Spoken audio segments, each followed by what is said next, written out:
area panel, I guess, again, about Halloween 3, but we might touch on a few other things. Hey, look who it is. Guys, it's Tom Atkins. And Stacey Nelkins is joining us. Yes, I can hear. Yes, I was going to suggest that, actually.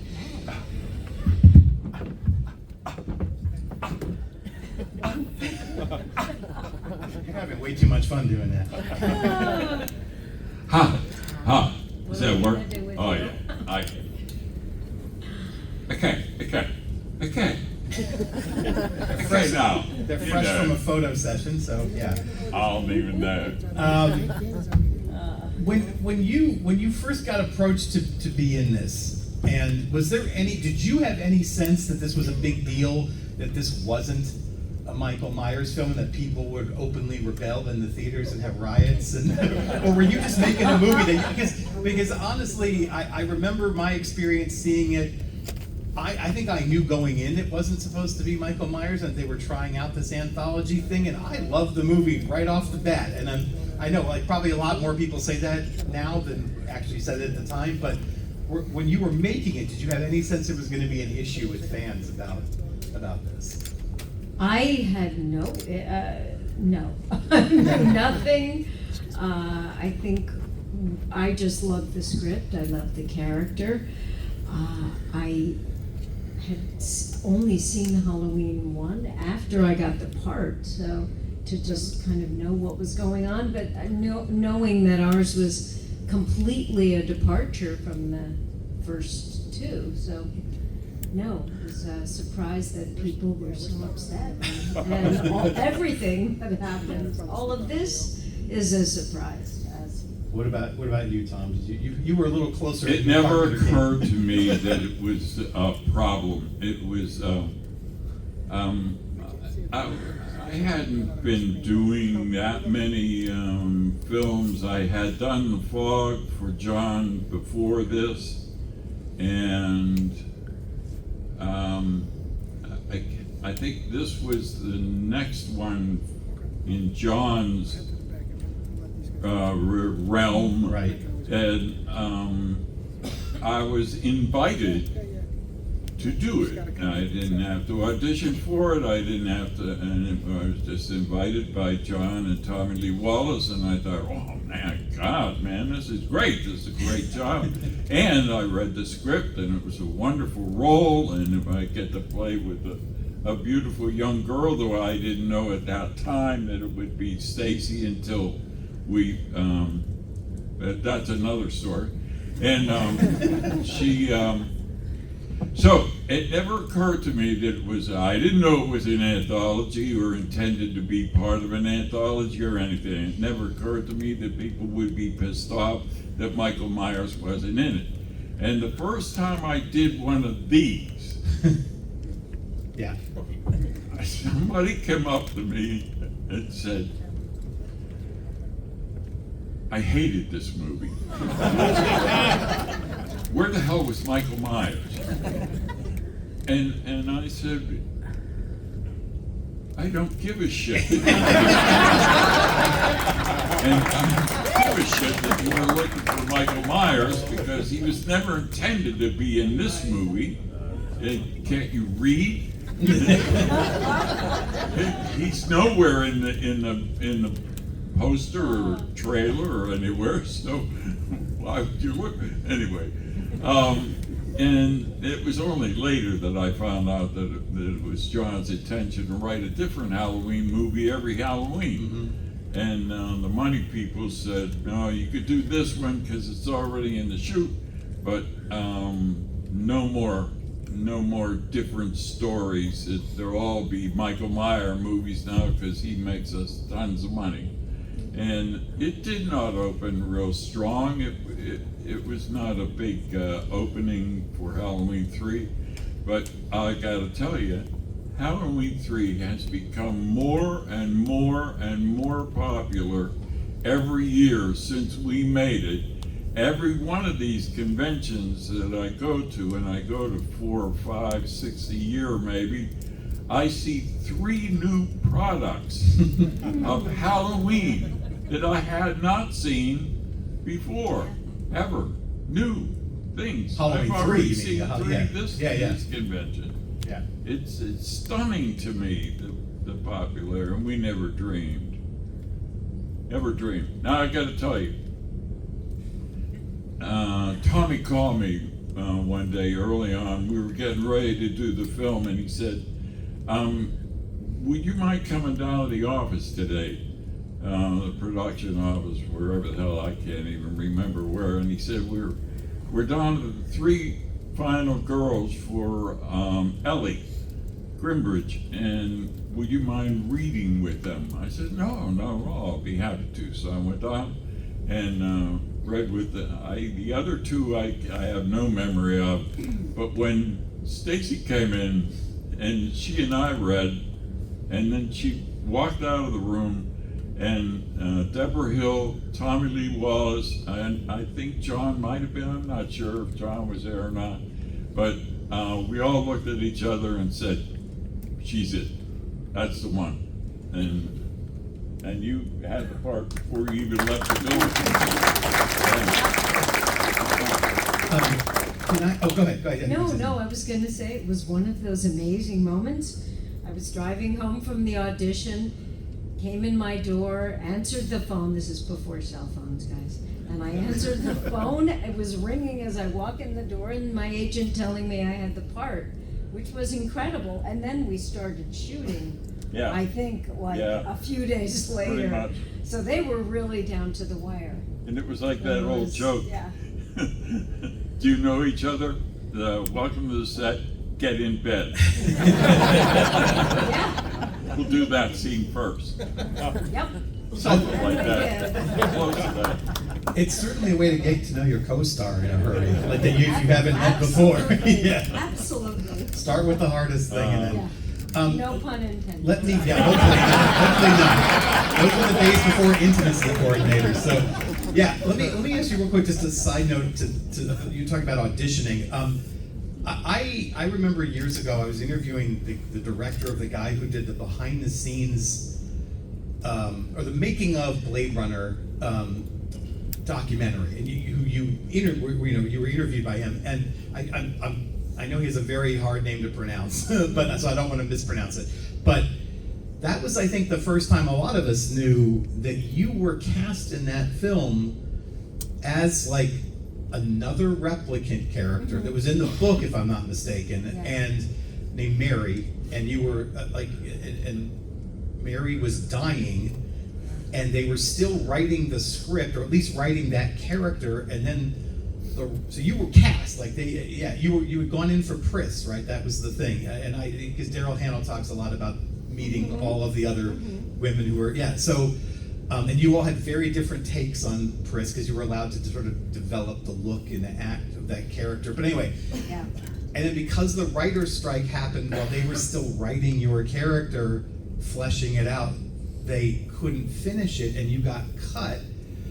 Before you ever got to shoot. So did that, because those films came out in the same year, this one, and then were you still going to do both, or could you not have done Halloween if you had been cast in? Oh, that's a good question.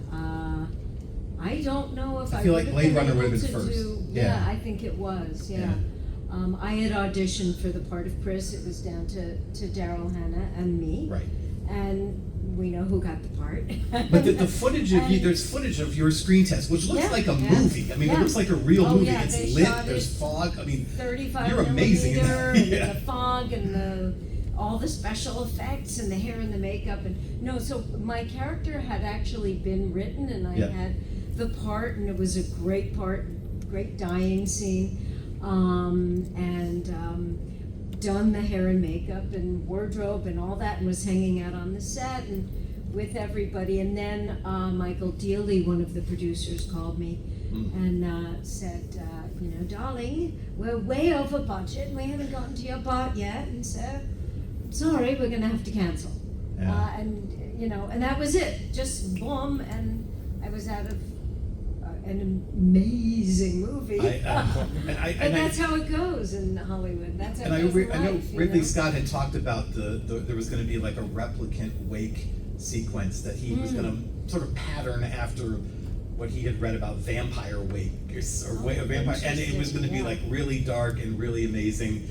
And well, you're very generous for having agreed to be in that documentary too, just because there aren't too many stories like that. Or there were probably a lot of stories like that, but not people who had gotten that far in the process. Yeah. Okay, so end of my side.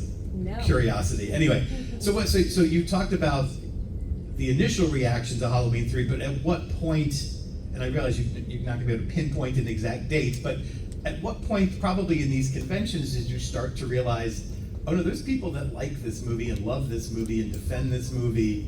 Because I have a feeling a lot of the reactions were like your friend that you said, who said, I hated this movie until I liked this movie. Like, I have a feeling there's a lot of those. Yeah. When they finally watched it for what it was. He was no friend of mine.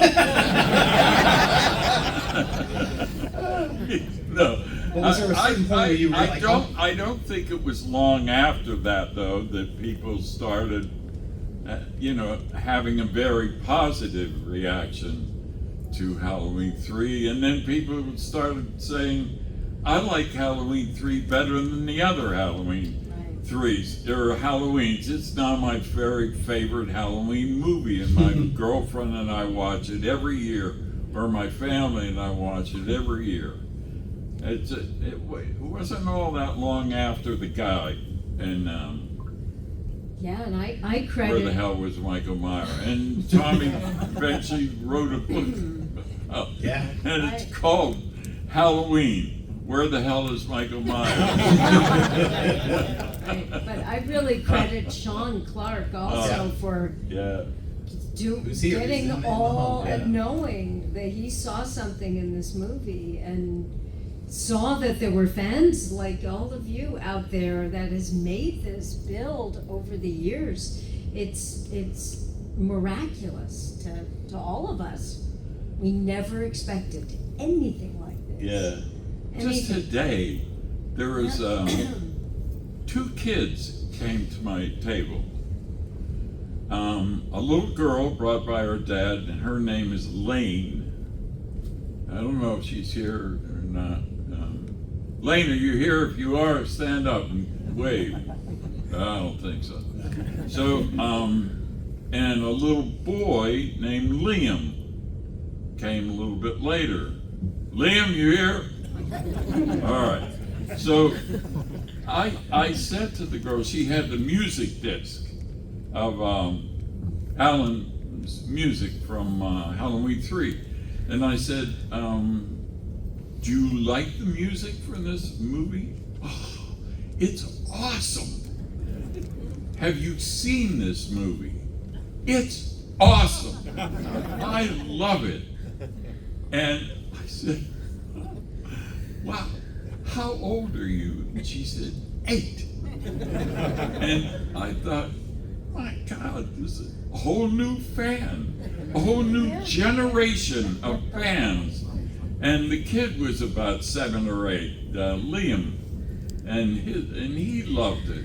And it's just stunning to me how the movie has grown and grown and grown and grown, and we haven't done anything since 1982 or whatever the hell it was that we shot it to make it any different. It's just, it's a good movie. It's a good standalone, old-fashioned kind of horror movie. Right. And you can care about the people in it. Unlike some Saw and those kind of, I don't know. Well, what's kind of funny is that even if people didn't dislike the movie initially because there was no Michael Myers, they might have disliked it because the ending was ambiguous. And that's true. I know they frustrated a lot of people, but I want once and for all, finally, did your character stop the third broadcast? Do you Absolutely. Yeah. That's a happy ending. There we go. They managed to get all those stations off the air, and the rest of all the children in the world survived. Thank God. Yeah. Oh, can you imagine the alternative? A little bit. Yeah. Yeah. It's pretty dark. The ending is kind of dark, I Yeah. think, right? Yeah, even We being don't ambiguous know. is dark. Yeah, for sure. I think I had read somewhere that part of the daily ritual, at least when you two were shooting together, was that Tommy Lee would get you together at the beginning of the day and just kind of go over the day, and maybe even, I mean, was he open to like small changes or even big changes in terms of some of the stuff you got to do from day to day? He was very, very open to that, Yeah. very, very much so. Where we were able to read through the scene and say, nah, maybe this sounds better, or whatever. He was very collaborative, and I think that's part of, him being a musician initially, having that kind of collaborative and improvisational Yeah. take towards it, which was great. It made it so much more fun. Do you remember that? Do you remember that? Yeah, I do. I agree. He is like that. And, he's a very open guy, and he knows what he wants to get out of a scene, but he'll let you get there the best way you can get there. Right. And it made it enjoyable and more of a pleasure. Then I must say, I have to admit, John Carpenter is not the most sociable guy. He's rather asocial. He's kind of coldish, and he knows what he wants to get out of a scene, and he wants you to do it the way he wants you to do it. But he makes wonderful movies. My favorite movie by John Carpenter is the Starman. Oh yeah. Is that Starman, with yeah, Jeff Bridges as an alien? Oh, I love that movie. And I think John did a great job with that. And I think he cared about the people in that more than usual for him, for sure. Jeff and Karen. I forget. Oh, Alan. your neighbor. Karen Allen? Yeah, her. Oh. Alan. And they were wonderful in it. The whole movie I thought was really wonderful, and I love the music of the movie too. Anyway, that's my favorite movie of his. But Halloween, the original, knocked my socks off. I'll tell you a story about that. Halloween, the original, Adrian was dating John and said, my wife at that time was, they were best friends. And Adrian called Garn and said, I want you and Tom to come and see the screening of Halloween that John just directed, and it's going to be at the Directors Guild over in Hollywood. So you come over there and see it. And we did, and we took Jeannie Russell, friend of ours, with us. And we're sitting down in the frontish rows, and I was in the middle, and they were on both sides of me, the two girls, and they're both spent most of the movie like this. Oh God, can we look? Yeah, sure, look now. Oh, you son of a bitch! Oh God! Oh. So, but I thought it was great. It was one of the all-time best horror movies I've ever seen. It was just terrific. Adrian was up here just before you guys. She was up here, and she told a version of that same story Did about, she? about going Yeah. to that premiere. Yeah. So now we get it from both sides. All right, yeah. Yeah. Going back to what you said about the love scene, I think it's hilarious that even though literally the end of the world is at stake, that your character, your doctor character, still is like, you know what? We got a little time for a little whoopee. let's make this happen. Yeah. He might be the worst doctor I've ever seen, but at least he has his priorities. I'll give him that credit for that. And I never went anywhere without a six-pack either. That's right. He was drunk in surgery. He was, yeah. I always like to think of Chalice as having been an incredible trauma surgeon with a drinking problem and a woman problem. It was, you know. Yeah. But a great surgeon. One of the best things in this movie, besides the two of you, is Dan O'Hurley, and he's a legend. I mean, he had been up to that point. I mean, he had been making all sorts of things for decades. And I realize you don't have a ton of scenes with him, but do you have any great remembrances of him being a part of this? Of who being a Of part? Dan O'Hurley? Who? Dan O'Hurley. Dan? Dan O'Hurley. Yes. Yeah. Dan O'Hurley was a gentleman, an old Irish squire, a wonderful actor, very much a pro, sociable enough, chatty a little bit, not a whole lot, but other people have asked that, and I never quite know how to answer it because we didn't have a lot to do with him.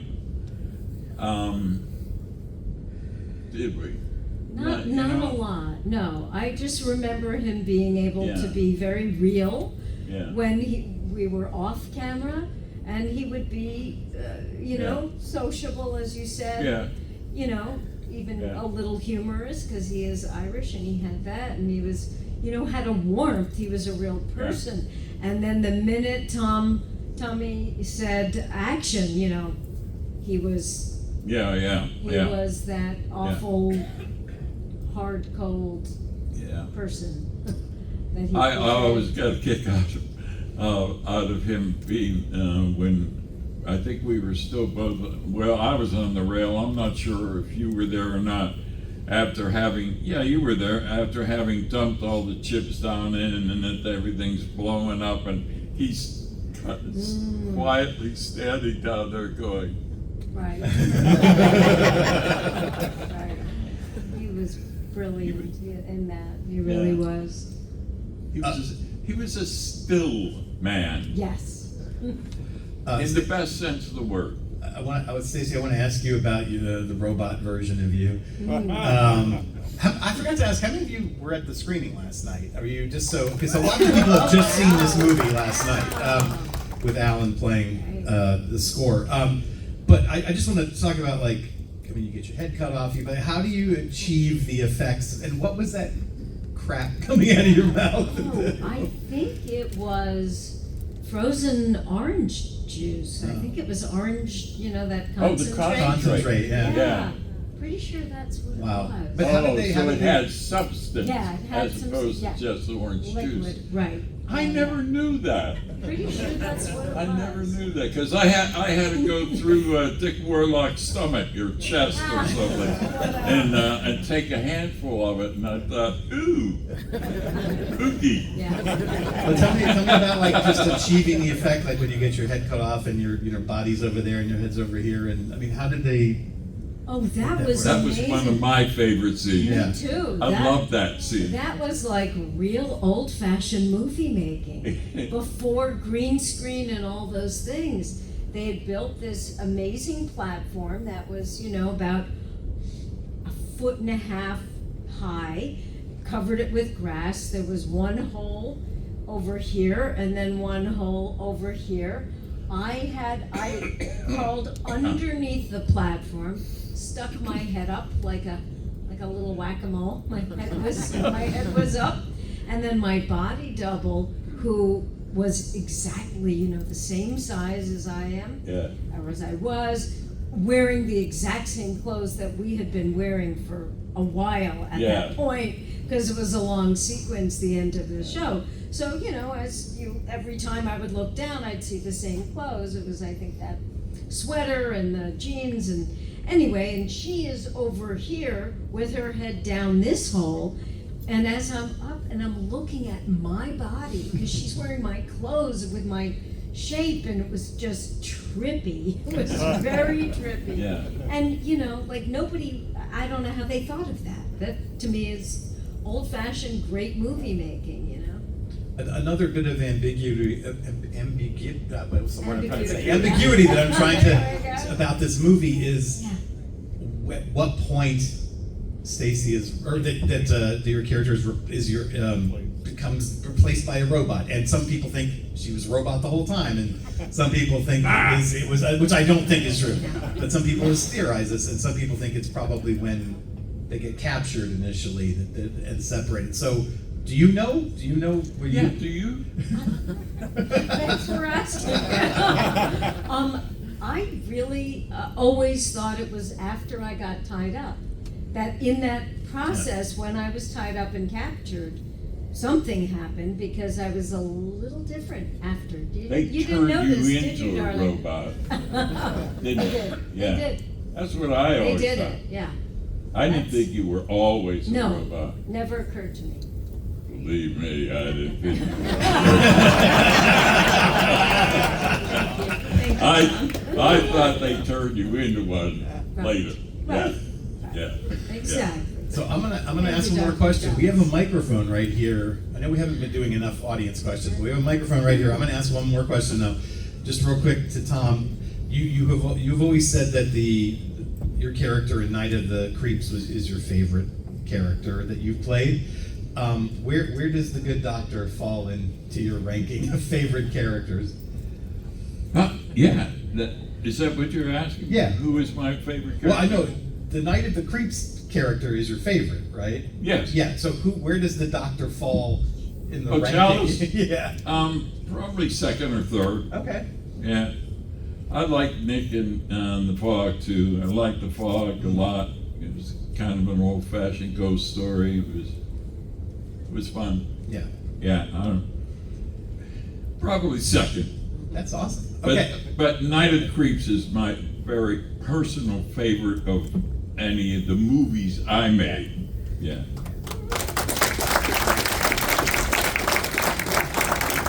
Yes, sir.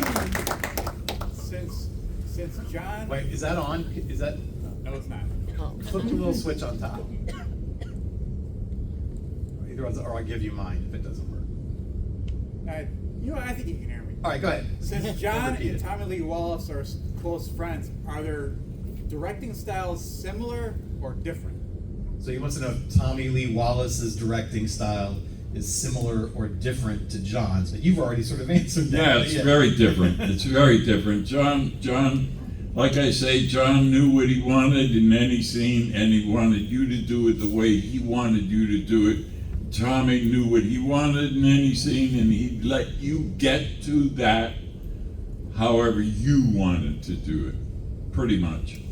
Yeah. Go ahead.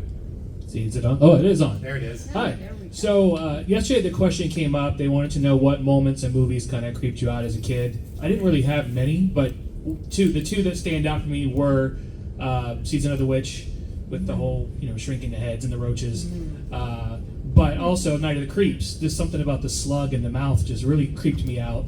So I'm wondering, for each of you, is there a moment in any movie that really kind of ultimately creeped you out, or you hear about a lot that gives people creep factor? Oh, wow. I was pretty traumatized after seeing The Exorcist on the big screen when it came out. Oh. And I remember not being able to sleep for weeks, really. And so I didn't ever watch horror movies after that because it was just too awful. So yeah, the head spinning around and all that stuff that happened to in that movie. You guys remember that movie? Yeah. So that was it for me. I was done. How about you, Tom? Yeah. I don't know. There's certainly none that I was in that creeped me out. But I'm old. I'm an old guy, and the movies that I grew up loving in the horror realm were the original Dracula, Frankenstein with Boris Karloff, and all those old movies. But the first movie that gave me chills was the original The Thing. Not John's The Thing, the original Thing. With Howard Hawks, and it was 1951 or 3, I can't quite remember. But I was a kid in Knoxville, Pittsburgh. It's a suburb of Pittsburgh, not Tennessee. And a bunch of the gang of us. There's always gangs when you're little, and Timmy McCleary and Dickie and Davy Hess, the twins, and my brother Dickie and Georgie Harrison all went up to the Harris Theater to see The Thing. And it was there on a Saturday afternoon. It was just great. Knocked my socks. I loved it.